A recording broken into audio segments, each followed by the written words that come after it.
Mergi în oraș, mă? Mergi în oraș? Merg în oraș, hai! Totalitate, nu? M-am ținut de cuvânt măcar, chiar am ieșit în off-road. Mamă, și sunt niște șanțuri la un moment dat. Pentru asta ai făcut Duster-ul, nu? Dacă nu ai făcut pentru off-road, atunci pentru ce ai făcut? De șanțurile astea aici și de pietrele astea ziceam că sunt puțin mai ascuțite decât ferești și găurile, ferești și crengile.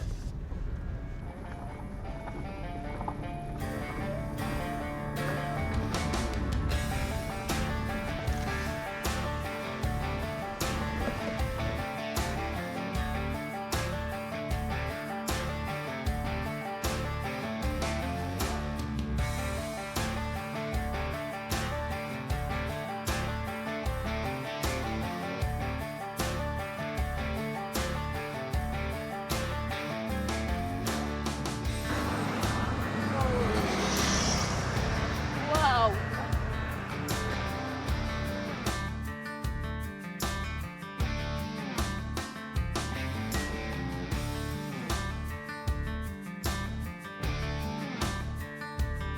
Pentru cei noi pe canal, noi suntem Țepe și Cristina. Ne place să explorăm în timpul liber și să documentăm călătoriile noastre. Fie că e vorba de un weekend într-un oraș nou, o drumeție prin munți sau o croazieră prin locuri însorite. Dacă îți plac ideile simple de vacanță și poveștile autentice, atunci ai ajuns exact unde trebuie. Bună dimineața și bine ați revenit la un nou vlog. Astăzi, ultima noastră zi în Andorra, pornim spre partea de nord a Pirineilor, Pirineii catalani, unde vrem să vizităm mai multe sate și să facem câteva hike-uri, că dacă tot v-am obișnuit ieri cu hike-urile, Suntem pregătiți. așa că mergem să descoperim Pirinei și posibil să facem și un mic off-road. Acum să vedem cum stă treaba, dar astea sunt planurile. Locația spre care ne îndreptăm se numește, sper că pronunț bine, Vielha sau Vieja, cred că se citește în spaniolă. Este un oraș, poarta de intrare practic în Val d'Oran se numește Valea, zonă care conține și cea mai iubită stațiune de schi a Spaniei, loc unde merge chiar și familia regală. Noi nu o să mergem să ne dăm cu schiurile, că încă nu-i sezonul, dar poate ne oprim și noi pe acolo, dar cam ăsta e planul nostru de astăzi. Gata, am părăsit Andorra și intrăm în Spania.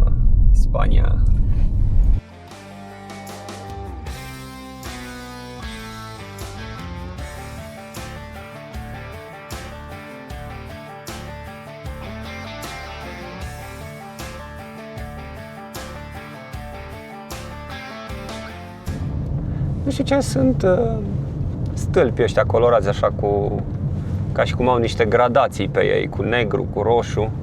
Nu știu ce înseamnă. Stăm la 1700 și un pic de metri, am văzut acolo mai jos. O pancardă. Da, se merge bine. Bine tare. Plin de motocicliști. Da, plin. E lumea lor aici.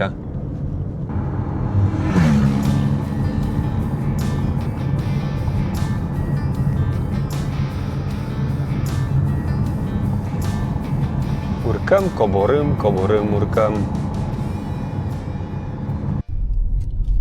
Am ajuns într-o porțiune aici mai muntoasă și cu un drum mult mai îngust, nici măcar nu mai are delimitare pe mijloc. Găsim noi un refugiu aici și am venit să ne uităm cam cum arată serpentinele astea pe care urcăm.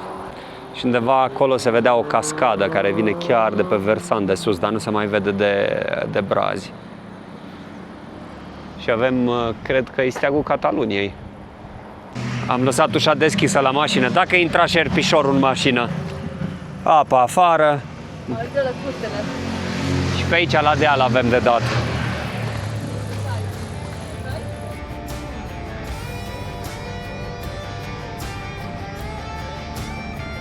Cred că e foarte popular pentru motocicliști pe aici, prin zona asta, că am văzut enorm de mulți. Tragem și noi Duster între camperurile astea și stăm și noi peste noapte. Cred că de aici încep ceva trasee, habar Foarte, n-am. foarte fain în spate. Și adică poți să urci undeva acolo. Da, uite și piscurile în față, cum se văd.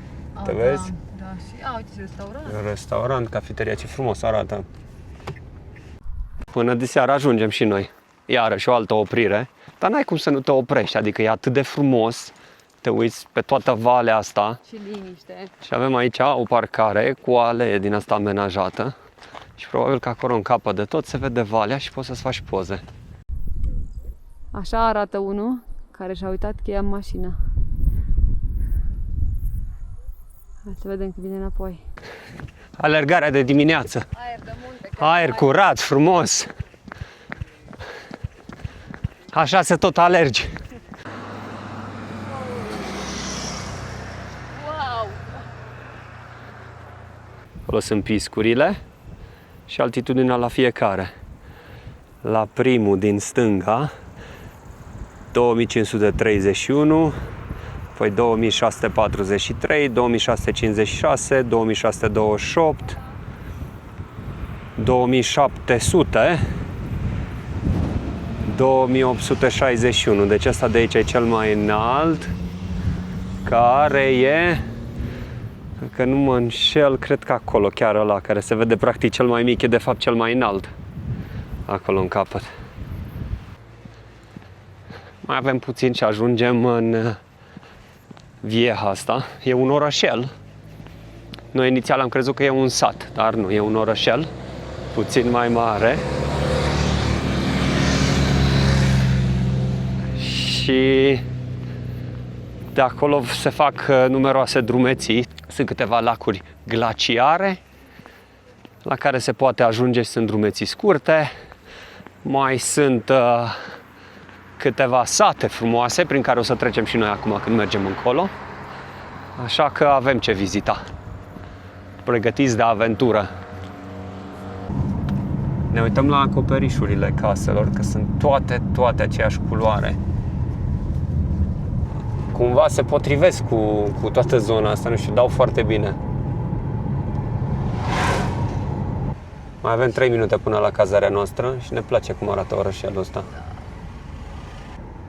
Pare așa, foarte vioi, lume pe stradă. E un oraș de munte. Deci aici e drăguț, stai. Terasă, frumos. O să venim și noi la pas, aici pe oraș. Nu sunt multe mașini în parcare. Sunt curios cum se vede de la balcon, că toate camerele aveau balcon. Hai să mergem să facem check-in-ul și să vedem, să ne luăm în primire camera. Foarte drăguț hotelul, la fel cu acoperișul ăsta negru, cu balcoanele, fiecare balcon cu flori. Îmi place. Și vederea. Și aici în curte, tot îngrijit. Parcare frumos în față. Ăla...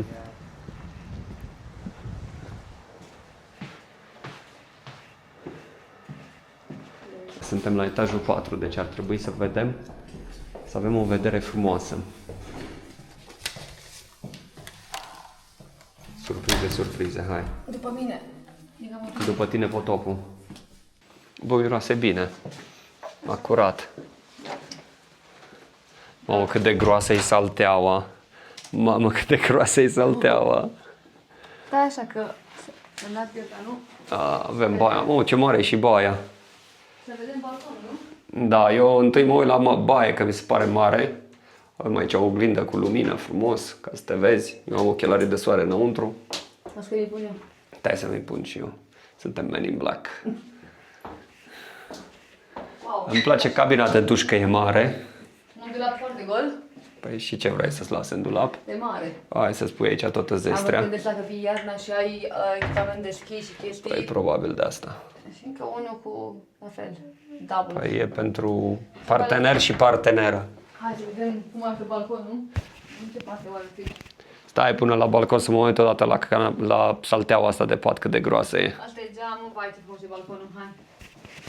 Pe Cristina nu interesează doar balconul, camera mai puțin.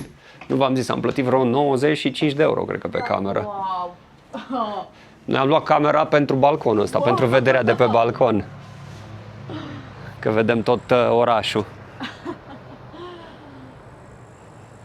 Bate soarele acolo pe casa aia din față, nu știu pe ce are el acolo la casă. Te orbește. Hai, Gabriel, cum o să-mi beau eu cafeluța aici dimineață? Da, și eu la fel. Ceiuțu, dacă stai jos nu mai ai vedere, s-a terminat. Vezi încolo? Vezi muntele. Ajunge și ăsta. Nimic nu se aude decât motorul la o rabă. O drujbă, E rabă. camăr. Nu e picamăr. Picamărul e doar în Andorra. Da, cam ăsta e tot orașul. Cred că de aici în jur la 5 minute, parcă așa zicea la recepție că facem 5 minute până jos în oraș. Au poziție bună aici la hotel. Îmi place. Da, cam asta e camera de hotel, cam asta e vederea de la hotel. Noi ne pregătim să mergem să mai explorăm puțin cu mașina. O să urcăm pe aici pe un deal de ăsta, nu cred că încolo mergem, dacă nu mă înșel. Să vedem ce mai e și să facem și o mini drumeție, dar mai mult cu mașina decât pe jos. Înainte să plecăm totuși am zis să mergem până în oraș aici jos, să căutăm ceva de mâncare, că o să se facă tot mai târziu și dacă ne ducem noi pe drumeția noastră, nu avem ce să luăm cu noi, nu mai avem nicio ofiertă, nici banane, gata. Am epuizat stocul și a găsit Cristina ceva pe aici, prin zona, și mergem să popăm un sandwich. Ce frumos se vede muntele încolo. Ne place la munte, domnule, ce să mai zicem, la deal, la vale. Toată zona asta, toată zona de Val d'Aran are o influență culturală unică. Val d'Aran are propria limbă, occitană araneză se numește. Aici la biserică suntem cumva în zona cea mai centrală. Ai găsit. Mamă, câta bucata de gheață e încolo. Cred că a rupt-o de pe munte, de aici, din ghețar. Ne-a venit mâncărica. Ăsta e sandwich-ul meu. La ce mă așteptam? Un pic de roșie. Avem niște chipsuri care nu ne interesează. Și aici la Cristina, ce bine arată, dar e de pui cumva? Da. E pui, e un burger de pui cu brânză, ou și bacon. Și cartofi acolo. Hai să spun un cartof. Mie nu plac chipsuri, avem aici un pic de maioneză amestecată cu ketchup. Să avem poftă. Am terminat de păpat, dar surpriză, la nota de plată 20 de euro. Un cola, o apă, un burger cu cartofi prăjiți și un sandwich. 20 de euro. Foarte bine. Nu e rău, nu e deloc. Sigur venim de seară și mâncăm în oraș. La banii ăștia fac cinste, Cristina. Probabil că în perioada asta cei mai mulți turiști sunt motocicliștii. Da, vine lumea acum că nu e. Da, nu e sezonul de iarnă, dar vin motocicliști care fac traseul ăsta. Și aici. Frumos e și strada asta. Să venim de seară să mai facem o tură prin oraș. După domnișoare, să vedem ce mai găsim. Dar până una alta, haideți să pornim la drumeție. Nu știu unde m-a băgat Țepeș, dar în fiecare zi... Alte hortoape. Hai că am zis că dacă ieșim un pic în off-road, așa să încercăm și noi duster-ul, e destul de rău, adică nu poți merge tare, chiar sunt pietre, nu sunt gropi mari sau așa, dar sunt foarte multe pietre, așa că trebuie să mergem încetul. Noi aveam de gând să mergem destul de mult, dar sincer, dacă e așa, o să ne apuce primăvara, așa că facem așa și noi un pic până aici. E un mirador aici în capul satului. Mergem să vedem cum se vede de acolo și după vedem cum mai e situația. Noi vroiam să mergem până sus, e un lac glaciar, dar în ritmul ăsta ne facem noi glaciari până acolo. Acum să vedem dacă toată porțiunea e așa de rea. Crezi că vine asfalt, dacă acum încolo vine... Nu, dar uite, dacă... Vine bandă dublă? Nu, dar dacă e cum e aici, e mult mai ok. E uai. Na. Bă, dar am sperat că e un pic mai mult asfalt și mai sus se face așa, dar aici e crimă și pedeapsă. M-am ținut de cuvânt măcar, chiar am ieșit în off-road. Mamă, și sunt niște șanțuri la un moment dat. Genul ăsta care vine acum? Da, nu știu, dacă lasă camera mai jos se vadă mai ca lumea. Se vede că e mai șanțul. Se vadă botul la mașină cum să... Mamă, ce pes. Nu, e chiar așa, ăla primul care l-am trecut era mult mai adânc, ăsta e... Așa. Știi ce îmi dau seama? Că-ți place în off-road. Că suntem singurii tembeli care sunt pe aici. Păi da, asta e un drum de țară, mă, crezi că în fiecare zi merge cineva. Pentru asta ai făcut Duster-ul, nu? Dacă nu-i făcut pentru off-road, atunci pentru ce ai făcut? Da, ne plângeam noi că erau 2-3 găuri în asfalt. Ia, uitați aici câte găuri sunt. Cred că mai repede merg pe lângă. S-ar putea să mergi mai repede pe jos. Scrie mai bulvanul aici. E ok, mergem cu roata peste ea. Dar să vă spun sincer, urcam drumuri de-astea cu Loganul când eram tânăr fecior, dacă n-am urcat cu Loganul prin niște hortoape. Era înalt Loganul și n-ai nevoie, dacă nu-i ud, nu ai nămol și așa, nu ai nevoie de cum se numește, de 4x4 merge, că asta e practic 1.6 hibrid, tracțiune față și atât, dar dacă nu e noroi și așa, merge brici. Au fost câteva șanțuri pe aici pe acolo mai dificile, dar momentan nimic de speriat. Da, mai sunt șanțuri de-astea de apă pe aici pe acolo.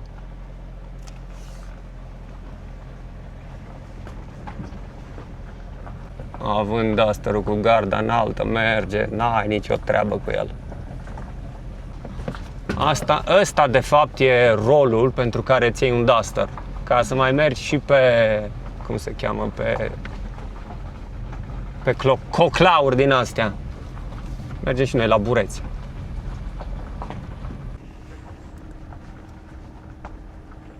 Mie îmi place maxim. Nu e nimica dificil, adică sunt șanțuri și alte trasee mult mai grele decât asta. O fi greu, mă? O fi greu? Când ai cameraman care merge pe jos? Abia fac un pro în hiking, nu ca tine.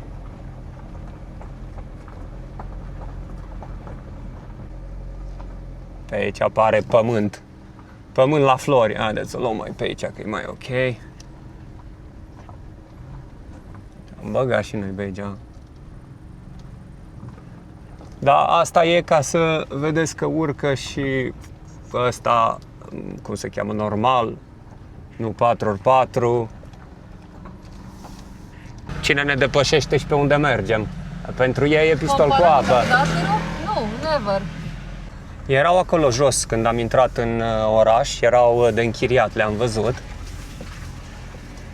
Cred că pentru ele e traseul ăsta gândit. Da, ne-am oprit un pic, să luăm un pic de aer.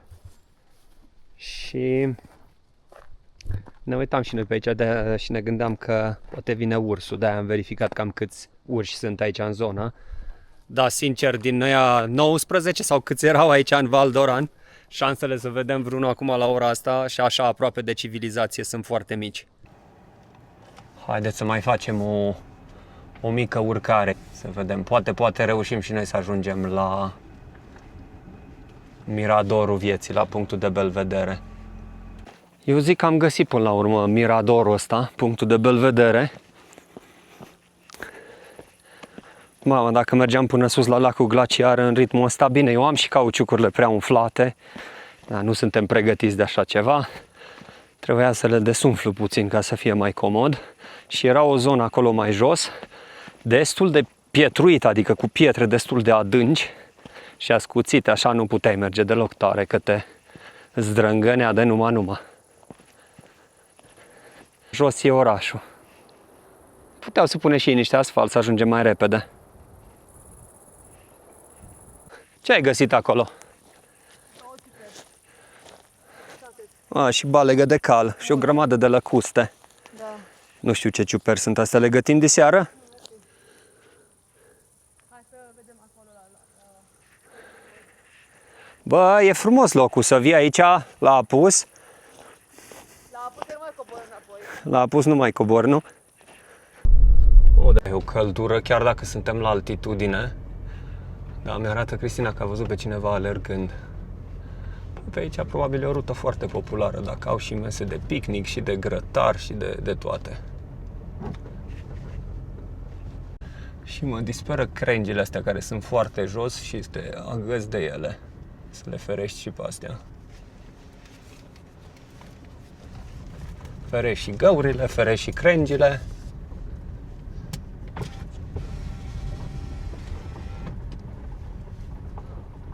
Cu un buggy din la mergi pe aici, de rupi, sar pietrele după tine, e traseu perfect.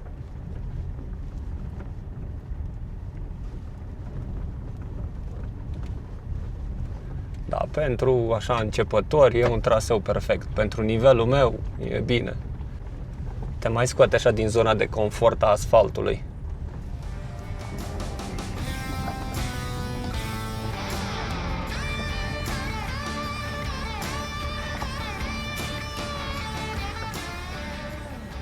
De șanțurile astea aici, de pietrele astea, ziceam că sunt puțin mai ascuțite decât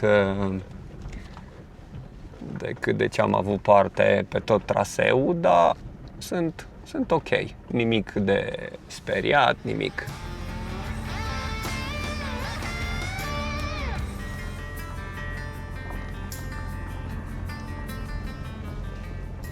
Mașina merge electric. Mergem în off-road electric. A mers o bucată bună, a intrat electricul. Când, cel puțin la coborât, a intrat bine de tot. Muntele se vede frumos în față. Restul nimic nu mai contează. Mai avem aici 2-3 pietricioaie. Acum am devenit expert. Cu o mână țin camera, cu una țin volanul. Zic un pic, dacă erau cauciucurile mai moi, era mult mai ok. Haideți că o luăm direct pe aici.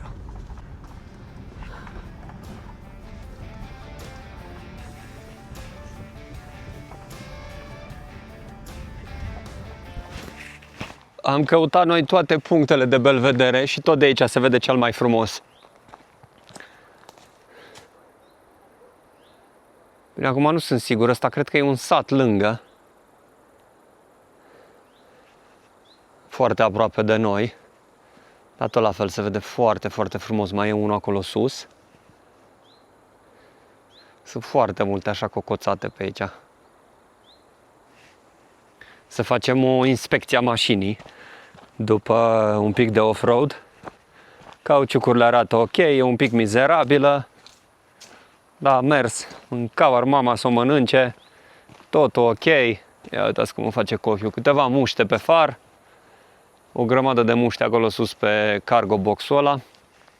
Una peste alta, dusterul nostru și-a făcut treaba. Mai avem puțin până jos, așa că suntem în siguranță.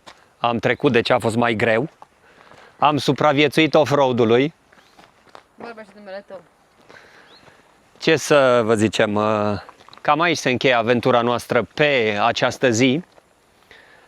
Dacă ne-ați suportat până acum și ați stat până la final, vă mulțumim din suflet. Nu uitați, un like, un share, un subscribe. pentru noi înseamnă foarte mult. Iar pe voi nu vă costă nimic. Cumva ne ajută, ne încurajează să mergem mai departe. Iar până data viitoare, vă pupăm. Cred că ne vedem la o cină. Până data viitoare ne vedem la o cină. Vă pupăm și să aveți drumuri bune. Asta e ca să se știe unde am mâncat noi când am fost în... cum se numește aici? Vieja. Asta e masa noastră. Aici ne-au pedepsit oamenii ăștia la restaurant să mâncăm.